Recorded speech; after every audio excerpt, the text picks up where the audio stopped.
Okay, so picture this. You're in a classic D&D style adventure, right? You've got your sword, your spells, the whole deal. And there's a huge dragon in front of you. The usual goal is slay the beast, get the treasure. Exactly. But what if the party wasn't arguing about attack patterns, but what herbs would go best with dragon steak? It sounds like a joke, doesn't it? But that is pretty much the hook for Delicious in Dungeon, or Dungeon Meshi. It's this fantastic manga by Ryoko Ku, and now an anime from Trigger. It really does flip the whole fantasy genre on its head. And for this deep dive, we have to start with the actual story overview because the setup is surprisingly high stakes.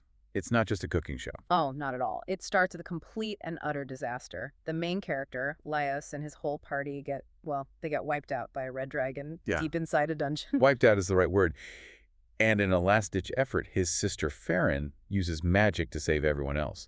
But she gets eaten. Yeah, she gets swallowed whole by the dragon. They get teleported to safety, but she's left behind inside the monster. And in this world, okay, you can be resurrected, but there's a catch. They have to get her body back before it's fully digested. It's such a grim ticking clock. But here's the actual problem. They are flat broke.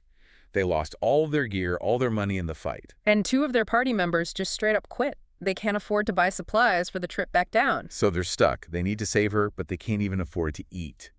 Which is when Laios comes up with his brilliant, if slightly horrifying solution. He calls it local procurement. A very polite term for, we're going to eat the monsters we kill. And this is where we really get to know the characters. Laios, the leader, turns out to be a secret monster maniac. He has always wanted to know what monsters taste like. He's thrilled about this. But then you have Marcille, the elven mage. She is just completely disgusted by the whole idea. She's basically the voice of the audience at that point. Absolutely.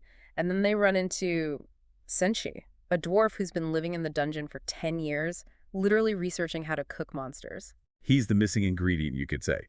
He agrees to join them because his ultimate dream is to cook a red dragon.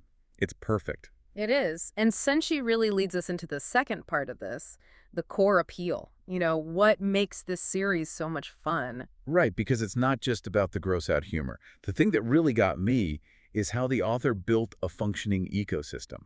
Yes. The dungeon isn't just a series of rooms with monsters waiting inside. It's a biological system. The creatures have life cycles, there are food chains. It's all thought out. It treats these fantasy creatures like real animals.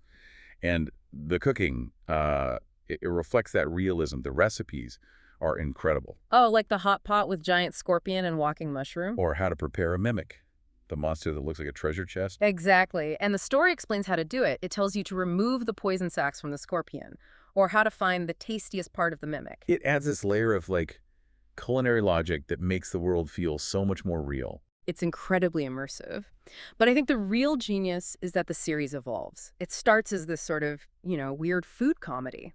And then it slowly turns into a genuine high fantasy epic.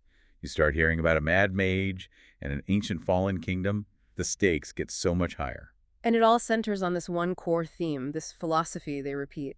Eating is the privilege of the living. It's all about that cycle of life, right? Eat or be eaten. By choosing to eat the dungeon's monsters, Laios and his party become part of that ecosystem. They aren't just visitors anymore. It's a brilliant blend of survival, ecology, and gourmet adventure. It's no surprise it sold over 14 million copies. It even won a Nebula Award. It really makes you look at a dungeon map in a whole new way. It definitely does. Even in a world with magic and dragons, you still gotta eat. Well, this has given us a lot to chew on, so we'll leave you with this final thought. If you were lost in a dungeon, completely out of food, would you have the guts to eat a walking mushroom to survive? Or would your pickiness be your downfall? Thanks for listening to this deep dive.